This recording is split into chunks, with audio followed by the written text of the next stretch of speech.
પણ ચંદ્રની સાથે સરખામણી કરતા પણ માનતું સુઈમાં એમ જ કે છે ચંદ્રમાં પણ કઈ ભલી વાર નથી.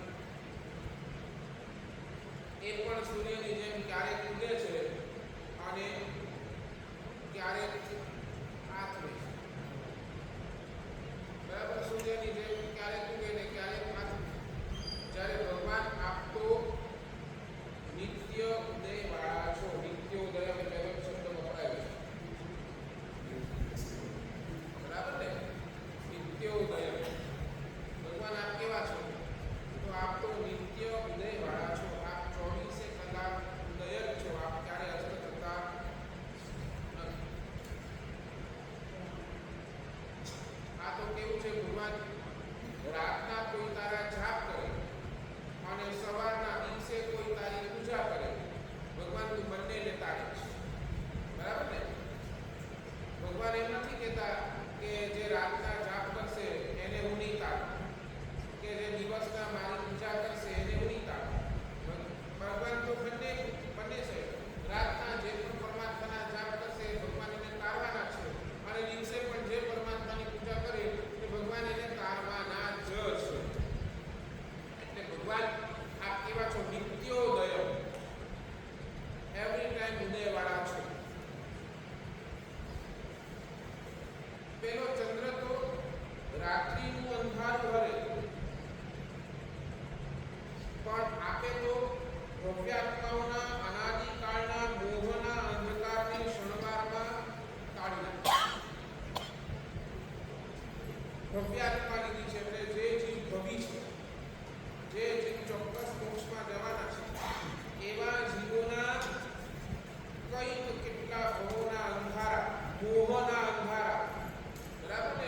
મોહનીય કર્મની સ્થિતિ એવી જબરજસ્ત છે, જ્યાં સુધી એ મોહનીય કર્મની સ્થિતિ ક્ષય નથી થતી ત્યાર સુધી પરમાત્માના દર્શન પણ આપણને મળતા નથી. નમકારનું નામ પણ સાંભળવા આપણને મળતું નથી. એટલે આપે તો ભવ્યાત્માઓના કેટલીય મોહનો અંધારો આપે પરમાત્મા 100% દૂર કરી.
જેવી એક ચીજની આવાજ પડીને માની નજર ક્યાં ગઈ?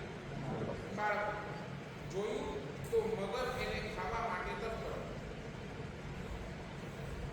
અને માં દોડી અને માએ જેમ તેમ કરીને બાળકને મગરના જે એક પગ મગરના મોઢામાં થોડું વહી ગયું હતું એને જેમ તેમ કરીને કાઢવાનો પ્રયાસ કર્યો અને એની અંદર માં જીતી મગર હારી. મગરને પાછું છોડ્યું. આ ખેંચતાણમાં બાળકના પગની અંદર શું છે, ઓલા મગરના જે દાંત ને એનો આખો તીરો પડી ગયો અને એની અંદરથી શું નાનો બાબો લોહી લુહાણ થઈ. માં એને ગમે તેમ કરીને થોડુંક છાણું રાખ્યું. દર્દ તો થાય, ડરીએ જાય એટલે ગમે તેમ કરીને ધીરે છાણું કર્યું અને છાણું કર્યા બાદ થોડી વાર રહીને ઓલા બાબાએ છે ને પોતાની મમ્મીને પૂછ્યું, મમ્મી તું મારી મમ્મી હોવા છતાં પણ મારા પગની અંદર આટલો બધો લોહી કેમ થઈ ગયો? કેમ કરી દીધો? ત્યારે મમ્મી બોલી, બેટા તું છે ને થોડું મોટું થા, તું થોડું મોટું થઈ જા ત્યારે તારા પ્રશ્નનો જવાબ તને પોતે જ મળી જશે. તારા પ્રશ્નનો જવાબ તને પોતે જ મળી જશે. તને બચાવતા આ જે પગ તારો ભલે હમણાં તને લાગે છે લોહી છે, પણ આ જો ન કરત તો તું કદાચ એટલે એને એ હમણાં નહીં સમજાય. ક્યારે સમજાશે? બરાબર ને? એના મેમરીની અંદર આ ફિટ થઈ જશે કે મને નાનો હતો ત્યારે મગર ખાવા આવ્યો અને મારી માં દોડીને ગમે તેમ કરીને મને કહેવાનું તાત્પર્ય એટલું છે, જીવનની અંદર છે ને કેટલા ઉપકાર એવા હોય છે જે તરત નથી સમજાતા. કેટલા ઉપકાર એવા હોય છે જે તરત સમજાતા જ નથી. સમય જાય, ઉંમર વધે, મન પરિપક્વ બને ત્યારે એ સમજાય કે નહીં આ જે થયું ને એ બરાબર થયું. હમણાં આપણને લાગે આ મારી સાથે કેમ થયું, પણ જ્યારે થોડોક સમય જાય, થોડોક ઉંમર વધે, થોડી આપણી પરિપક્વતા આવે ને ત્યારે આપણે ત્યારે મારી સાથે આવું થયું એ સારું થયું. સમજાય ને શું કહ્યું? મારી કારણ કે એવા કેટલાય પ્રસંગો તમારા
નહીં સમજાશે.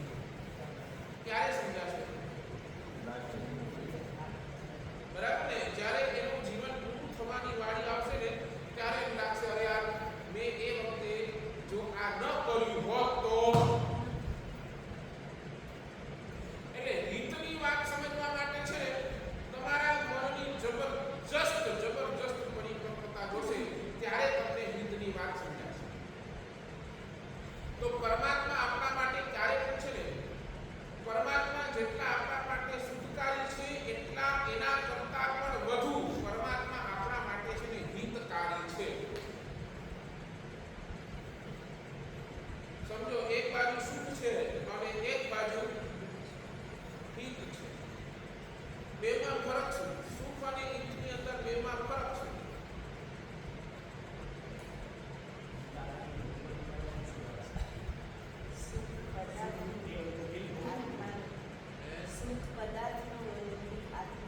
બરાબર.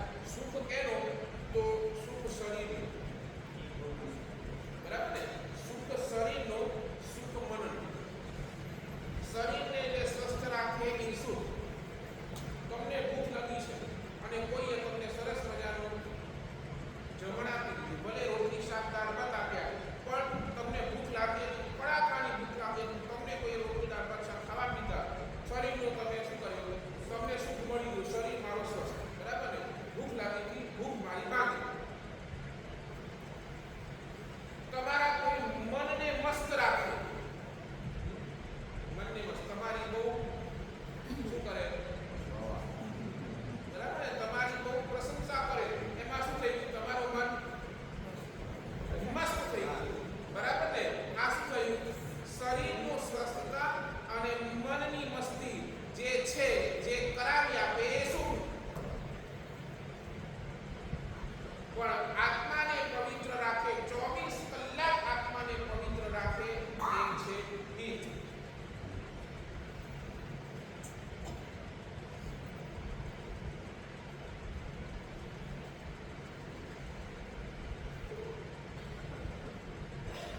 સમજાય છે? નથી સમજાતી? બરાબર. શરીરને જ્યાં ચિંતા થાય એ શું? મનની જ્યાં ચિંતા થાય એ શું? અને જ્યાં આત્માની ચિંતા થાય એ બધું જ હિત. નહીં બેઠી વાત. હવે હજી સમજાવો તમને. તમે કહો એટલે એટલા એક્ઝામ્પલ સાચું બોલો. તમને ઢોસો ખાવો છે તો થાળીમાં રહેલો રોટલો તમને પહેલા સાઈડ પર મૂકવું પડે. બરાબર ને? તમારા પેટની અંદર જગ્યા એટલી છે કાં આ રોટલી ખાઈ શકો અને કાં તો ઢોસો ખાઈ. તમારું મન છે કે નહીં મારે તો તમને શું કરવું પડે? બરાબર ને? રોટલી તમને છોડવી પડે. બરાબર ને? નહીં હજી ચાલો તમને એપલનો ફ્રૂટ જોઈતો હોય તો તમને તમારા બીગોને ઓકોને શું કરવું પડે? બરાબર. ટીવી તમારે નવો લેવું હોય તો તમારા પૈસાને તમને શું કરવું પડે? સમજાય છે ને? જ્યાર સુધી તમે પૈસા નથી આપતા સામેવાળાને ત્યાર સુધી તમને ટીવી પણ મળતો નથી. બરાબર ને? તેમ ભગવાન કહે છે આત્મા હિતને અકબંધ રાખવા, આત્માનો હિત અકબંધ કરી દેવા માટે શરીર અને મનના જેટલા પણ સુખ છે એને નંબર 2 પર રાખવા પડે અને આત્માના હિતને નંબર 1 પર રાખવા પડે. તો જ આ હિંમત તમને કેળવી શકો તો તમારું હિત શક્ય છે, બાકી નહીં.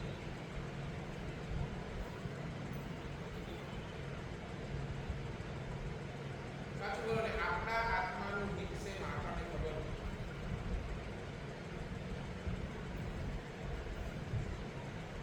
આપણું હિત શેમાં એ આપણને ખબર.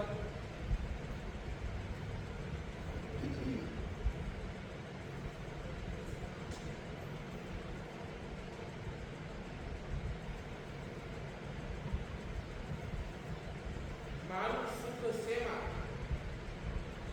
એનું તો છે ને આપણે જન્મ અનુભવ કરીએ. જન્મ પરિવારમાં સુખ દેખાયું એટલે પરિવારને ભેગું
મળશે.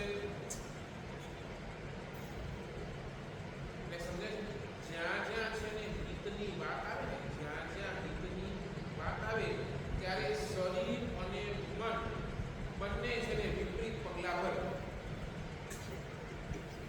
શરીર અને મન બંને વિપરીત પગલા પાડે.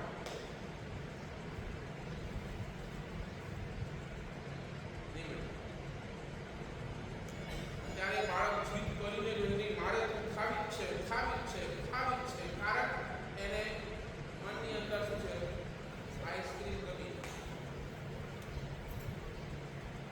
અને ક્યારેક ક્યારેક તો એવું થાય ને કે જે હિતની વાત કરનાર છે ને એના પણ ઉપર ક્યારેક મન છે ને અનાદર કરી દે. મારી મમ્મી તો આવી છે, મને કાંઈ અપાવતી નથી. અને આ બાળક એ એક ચીજ માટે મા હિત માટે વિચારતી હોય, પિતા હિત માટે વિચારતા હોય, પણ કેવું થાય બાળકને એ સમજાતું નથી.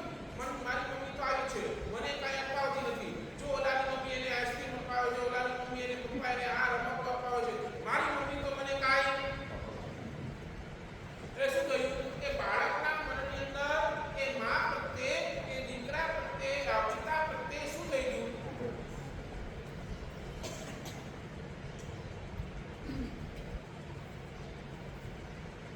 અરે ભાઈ આજનો સર્વે છે, આજનો સર્વે. હું તો કેટલાય ઠેકાણે કેટલા યુવાનોને મળ્યો છું, કેટલા યુવાનોને હું મળ્યો છું, કેટલા યુવાન મારી પાસે આવ્યા છે. એની અંદર 70% યુવાનોએ મને શું કહ્યું છે? I hate my parents. આ એમના શબ્દો છે.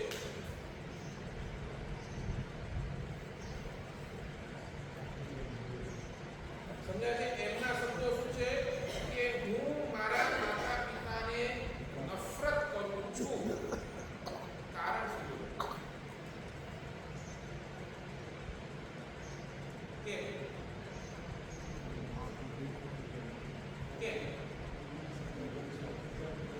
સમજાય છે ને? આપણે 24 કલાક ના એના સારા માટે જ છે. એ આપણે એના સારા માટે વિચારીએ છીએ. આપણે 24 કલાક ના પાડીએ, એની સાથે ઝઘડો કરીએ, એની સાથે એને ગુસ્સો કરીએ, એને ટપકારીએ, એને મારીએ, એને બેસાડીએ. અને મોટા થાય ને એ ગ્રંથિ એમના મનની અંદર બંધાઈ જાય છે કે નહીં.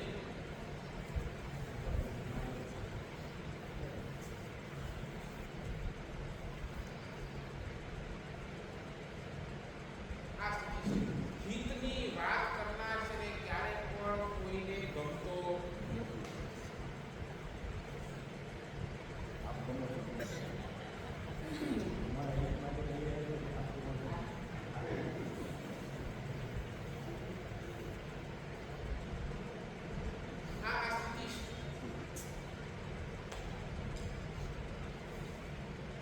સાચું બોલો ને.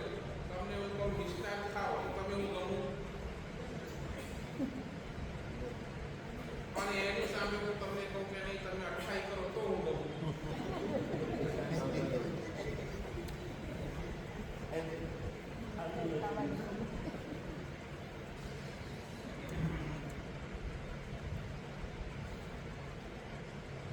હું એમ કહું કે કાંતિભાઈ જાઓ દુકાનની અંદર ખૂબ કમાઓ, ખૂબ કમાઓ, ખૂબ કમાઓ, એ રીતે હું ગમું.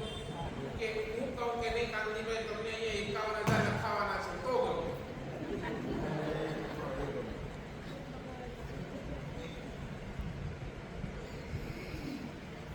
એટલે આજે ખરેખર તમે કહો હું ગમું છું તો એ કયા બેસિસ પર ગમું છું એ પહેલા ક્લિયર કરો.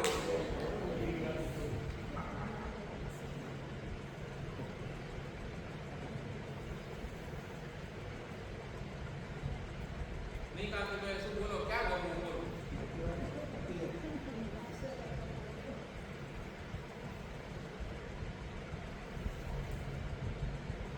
સાચું બોલો, તમને સ્વચ્છંદતા ગમે કે તમને સમર્પણ?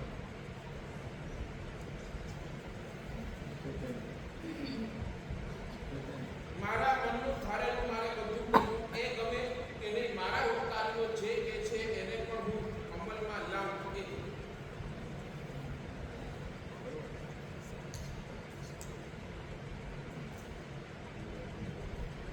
શરીર અને મનને બધું જ બેલાતું રહે, બધું જ બેલાતું રહે. એ ગમે કે શરીર અને મનને નિયત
સ્વાધીન નથી. તમારું સુખ હંમેશા કોઈને કોઈ ચીજ ઉપર, કોઈને કોઈ વ્યક્તિ ઉપર ડિપેન્ડન્ટ જ છે. સવારનો છે ને, સવારના નવકારસીની અંદર ખાલી દૂધ પીનારો જેટલો સુખી છે ને, એના કરતા વધારે દુખીને દૂધ અને ખાખરો ખાનારા છે. એક વ્યક્તિ માત્ર દૂધ પીને સંતોષ માની લે છે, પણ બીજો વ્યક્તિને દૂધ સાથે તો ખાખરો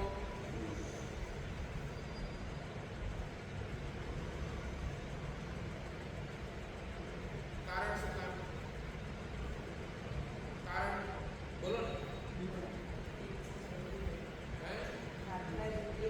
વધી ગઈ, બરાબર. એટલે તમે સુખ માટેનો એક આધાર વધારે, સમજાય છે? તમે સુખ માટેનો એક આધાર વધારે, સમજાય નહીં? સમજાય?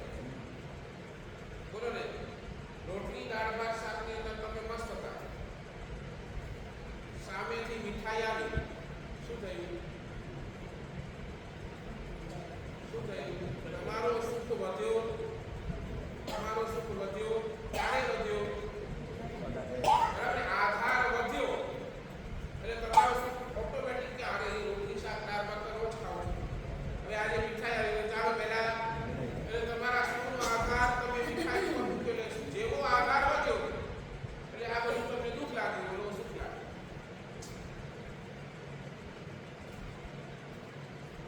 બહુ મજા આવે. એક દ્રષ્ટાંત બહુ સરસ છે. ઘરની અંદર છે ને, કોઈના ઘરની અંદર મહેમાન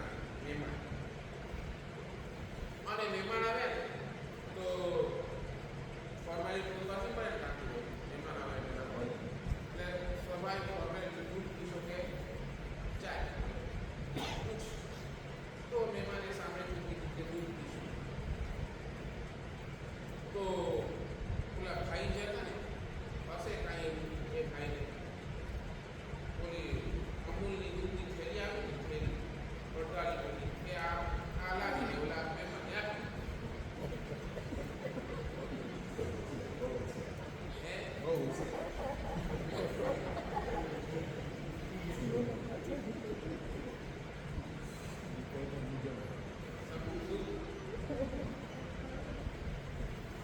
એટલે ઓલા મહેમાને હવે કાંઈ ખાઈ તો ન શકે ને, આવી બીજા ઠીક છે, થોડો પાસે આપણો બુદ્ધિવાળો કોઈ, એટલે ઓલાને કીધું, પ્રેમથી સમજાય કે ભાઈ કામ કર, આવી રીતે દૂધ થોડી પીવાય, કામ કર, પહેલાં એને ગરમ કરી, પહેલાં એને ગરમ તો કર. પછી ગયો, એણે પેકેટ ખોલ્યો, તપેલીમાં નાખ્યો, તપેલી અને આખી એમ તપેલીની સાચવીથી કોપડી લઈ આવ્યો.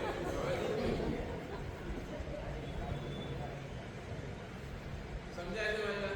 એટલે શું થયું? એક આધાર પર પહેલા દૂધ જોઈતું હતું, બરાબર. દૂધ આવ્યું તો હવે દૂધ કેવું જોઈએ?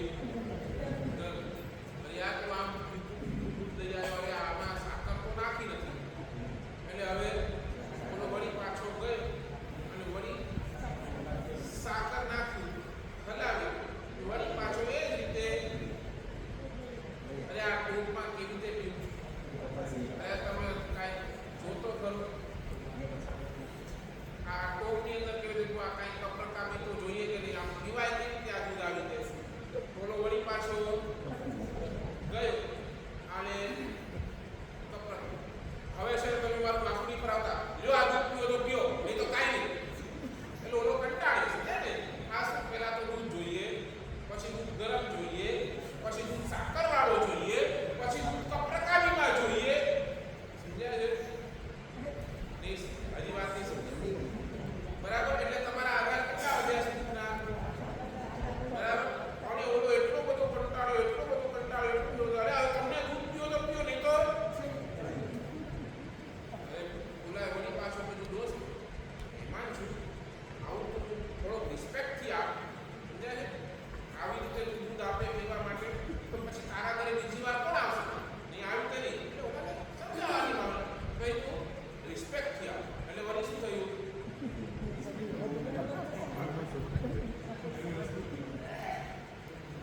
એટલે તમારા એક દૂધના સુખ માટે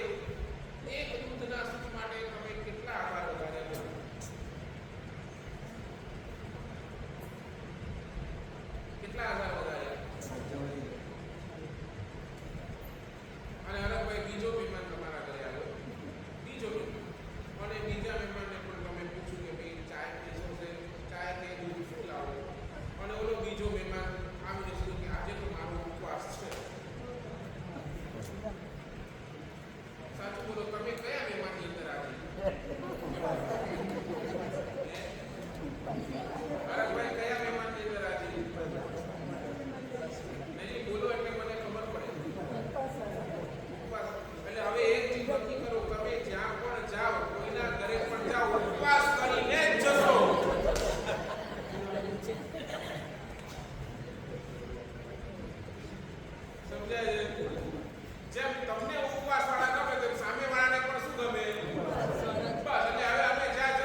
સ્વચ્છ નથી, મલિન છે. સ્વચ્છ નથી. જ્યાર સુધી તમારી પાસે લોભનો દુઃખ નથી ત્યાર સુધી તમારી પાસે સંપત્તિનો સુખ પણ નથી. રિપીટ. જ્યાર સુધી તમારી પાસે લોભનો દુઃખ નથી ને ત્યાર સુધી સંપત્તિનો સુખ પણ તમારી પાસે નથી. પૈસા શું કામ કમાવા છે? કારણ કે પાછળ બેકગ્રાઉન્ડની અંદર તમે જો લોભ છે, નહીં આવું જોઈએ, આ જોઈએ, તે જોઈએ, આ શું છે? બધું શું છે? બોલો ને. લોભ છે, બરાબર ને? આપણી પાસે આટલા પૈસા હોવા જોઈએ, આપણી પાસે આ તો હોવું જોઈએ, આપણી પાસે આવું તો હોવું જોઈએ. આ લોભનું દુઃખ પાછળ પડ્યું છે. એટલે આપણને જ્યારે પૈસા આવે છે, જ્યારે આપણે પૈસા કમાવીએ છીએ, જ્યારે આપણી પાસે પૈસા આવે છે ત્યારે શું થાય છે? એ પૈસાને જોઈને આપણે રાજી થઈએ.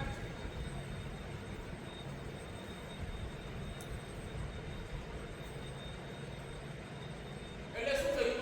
સુખી બનવા માટે તમે પહેલા દુઃખને પ્રોડ્યુસ કરો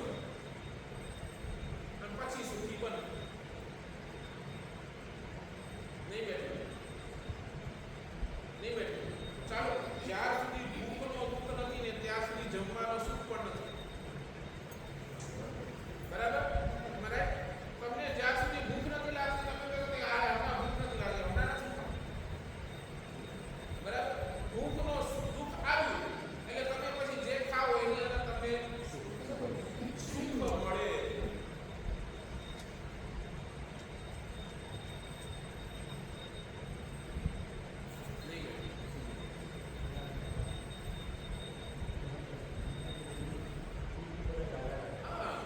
તમારો આખો સુખ દુઃખના ઉપર ઊભો છે. જો દુઃખ નથી તો સુખ પણ નથી. એટલે તમારો સુખ સ્વચ્છ નથી, મલિન છે, મિક્સિંગ વાળો છે. બધું મિક્સિંગ. દૂધ પણ બોલો તમારી પાસે કેવું આવે? મિક્સિંગ.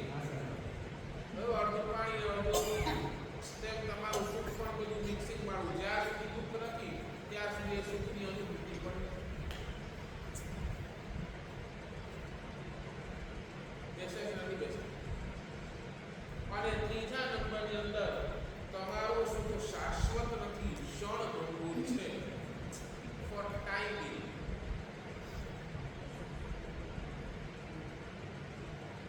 કેટલાક તમારા સુખો એવા છે ને ત્યારે એ સમય હોય ને ત્યારે તમને સુખ આપે, પછી એ સુખ ના આપે, પછી દુઃખ આપે.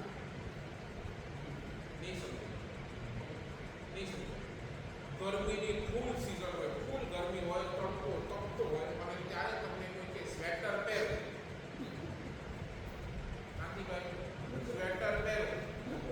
કે સ્વેટર તમે તમારા પર પસંદનો લીધો તો તમને બહુ મજા આવે, તમને બહુ ગમતો હતો, તમને બહુ પસંદ હતો અને એની અંદર તમને બહુ સુખ પણ મળતું હતું. સમજાય છે? સમજાય નહીં સમજાય? ગરમી ફૂલ પડે છે એટલે તમે સ્વેટર પહેરો. કોઈ કે તો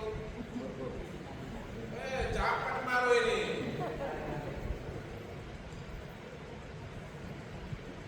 જોતો નથી ગરમી કેટલી બધી રોડ પરથી સ્વેટર. એટલે તમારા કેટલાક સુખ સમયને બંધાયેલા છે. કેટલાક સુખ તમારા ઇટ્સ ટાઈમ લિમિટેડ. કેટલાક સુખ તમારા પુણ્યને બંધાયેલા છે. પુણ્ય હોય તો એ તમને સુખનો અનુભવ કરાવે, પુણ્ય ના હોય તો એક સુખ તમને દુઃખનો અનુભવ કરાવે. માંદા પડ્યા છો, માંદા. બરાબર? તમે માંદા પડ્યા છો એટલે શું છે? પુણ્યનો ઉદય નથી છે. બરાબર? માંદા પડ્યા છો અને એ જ વખતે છે તમે ઘરની અંદર ગુલાબ જાંબુ આપો.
એ જેમ સમય જાય, જેમ પુણ્ય આગળ પાછળ થાય, જેમ તમારું મન થાય તેમ તમારો સુખનો અનુભવ થાય.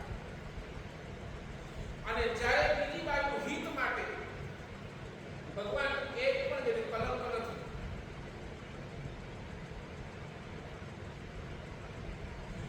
અને જે દિવસે આપણે પરમાત્મા પાસે ગયા, જે દિવસે આપણે પરમાત્માનું સ્વરૂપ સ્વીકાર્યું, જે દિવસે આપણે પરમાત્માના અનુરાગી બન્યા, ત્યારે સમજી લેજો કે એ દિવસેથી આપણો હિત થવાનું ચાલુ. અહંકારના હિમાલયથી આપણે નીચે ઉતરીશું અને આપણે હિતના પગથિયા ચડશું અને ચડશું.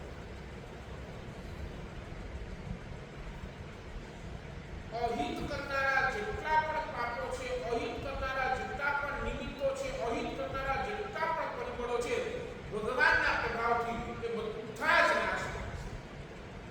અને મારા માટે શું સારું અને મારા માટે શું ખરાબ એ સદબુદ્ધિ ઓટોમેટિક આપણા મગજની અંદર પ્રવેશ કરે.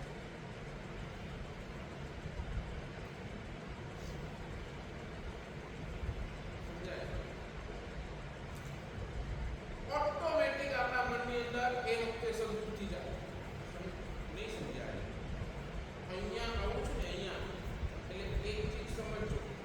જે જીવ ભગવાનના શરણે જાય, જે જીવ ગુરુ ભગવાનના શરણે, તમે ગુરુ ભગવાન કાંઈ આશીર્વાદ આપે અને તમારું બધું કલ્યાણ, એટલે એમ નહીં થાય કે ગુરુ ભગવાનના આશીર્વાદ શું કરે છે, તમારી એ વખતની જે દુર્બુદ્ધિ હતી એને દૂર કરી એ સદબુદ્ધિ તરફ વાળે છે. સમજાય છે? એ ખાલી એક વાળવાનું જ છે. એ સદબુદ્ધિ વળી ગઈ એટલે તમે રસ્તે પ્રોપર રસ્તે, એટલે તમે પ્રોપર રસ્તે ચાલ્યા એટલે તમારી પ્રગતિ ચોક્કસ.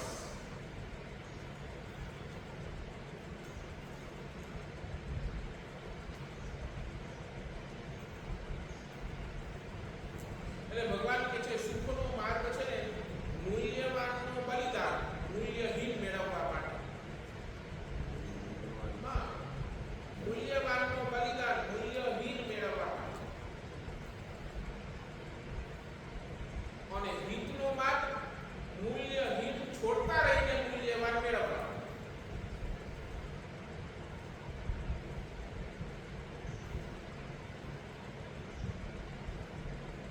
તમને કેન્સર થયું, ચોથો સ્ટેજનો કેન્સર તમને ડિટેક્ટ થયું અને તમારો દીકરો આવીને તમારી પાસે ઢગલો પૈસો કરી નાખ્યો. ઢગલો પૈસો. સાચું બોલો, કે પૈસાની અંદર તમને શું દેખાય?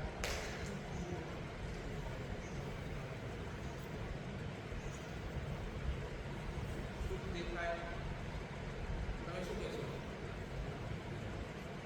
શું કહેશો?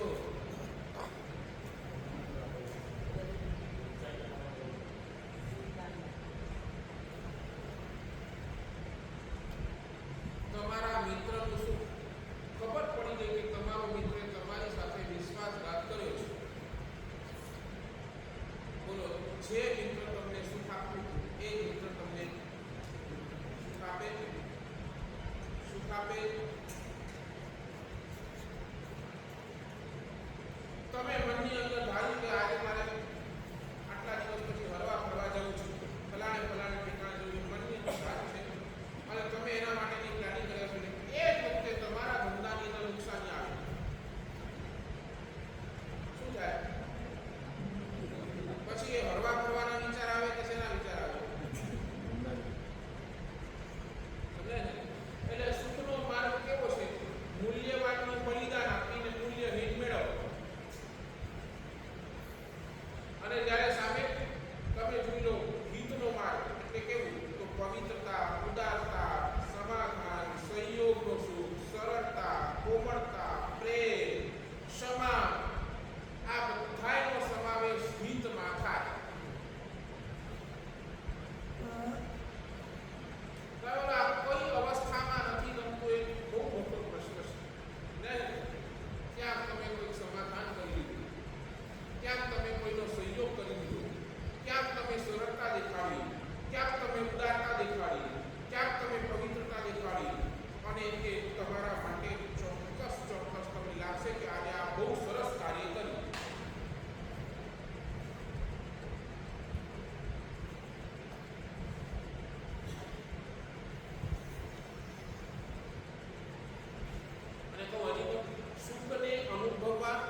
અને સુખને અનુભવવા ઉત્તમ બની લેવાની પણ જરૂર નથી. તમે બદમાશ છો તો તમે સુખી છો, ગુંડો પણ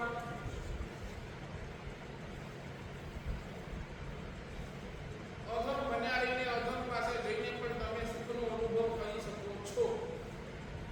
પણ જ્યારે હિતની વાત તમારા આત્માની હિત નિશ્ચિત કરવી હોય તો એના માટે તમને પહેલા ઉત્તમ બની લેવું પડે અને ઉત્તમ પાસે જયા વગર પણ છુટકારો.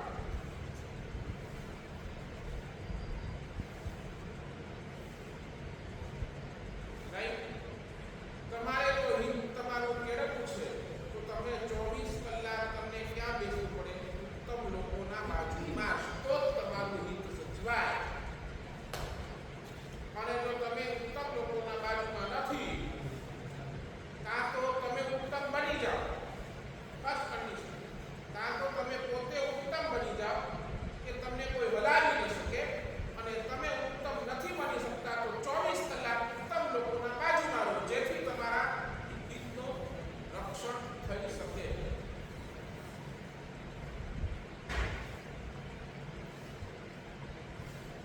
એટલી વાત કરું, સુખ છે ને ગમે તેટલું આકર્ષક છે. તમને સુખ બહુ ગમતું હોય, બહુ ગમતું હોય, બહુ ગમતું હોય, પણ જ્યારે એનું સાતત્ય અનુભવાય ને, સાતત્ય, ત્યારે દિલથી પણ ઉતરી જાય છે.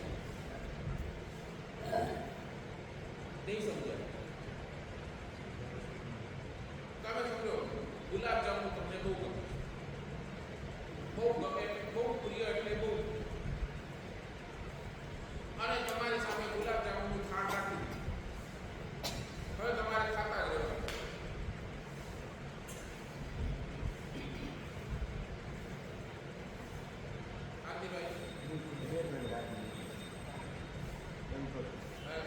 તમને હવે નક્કી જ કરી દીધું છે, સવારના નાસ્તામાં ગુલાબ જાંબુ, બપોરના જમવામાં ગુલાબ જાંબુ, સાંજના ચોવિયારમાં પણ ગુલાબ જાંબુ. ગુલાબ જાંબુ સિવાય બીજું કાંઈ જ નહીં.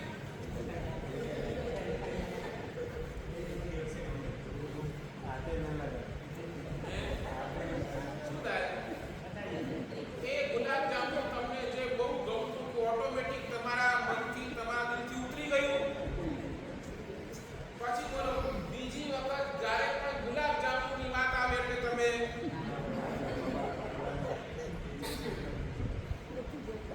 એટલે જેવું તમે આ સુખનું સાતત્ય કર્યું ને, એ સુખ તમારા મનથી ઉતરી જ ગયું, સમજી.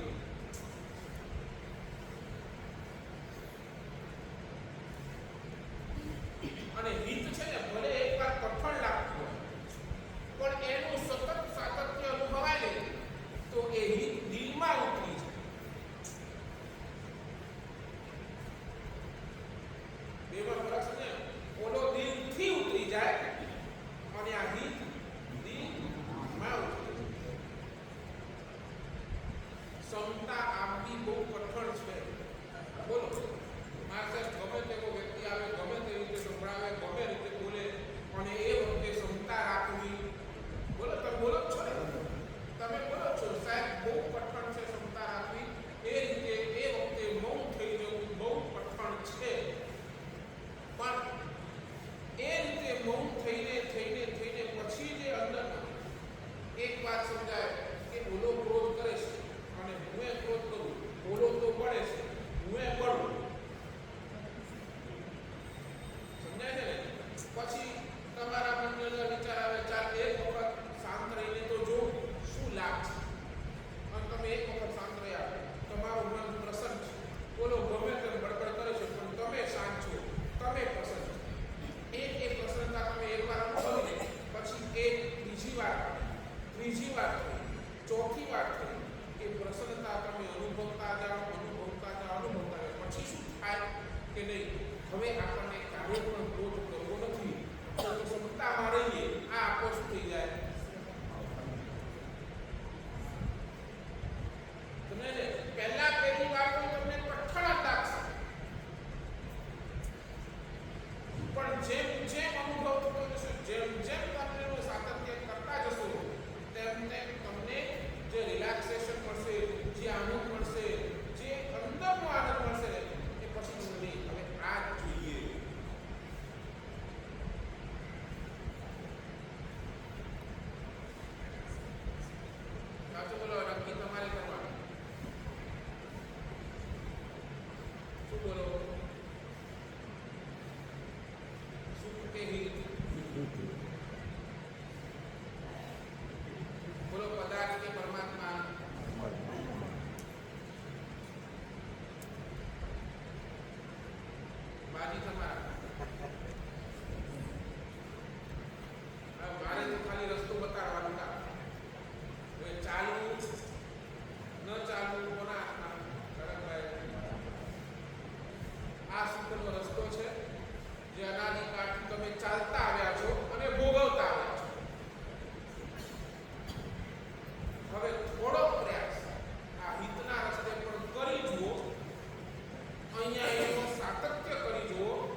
જે પણ એની અંદર તમારી સ્થિરતા વધે. તો એ જ સામાયિક કરો છો, એ સામાયિકની અંદર પણ તમારી શું વધે? સ્થિરતા વધે. જેમ એક હિતની વાત ઉપર એક વખત તમે ક્ષમતા રાખી તો એ ક્ષમતાની અંદર તમારી સ્થિરતા વધે. એના માટેની ગાથા કઈ?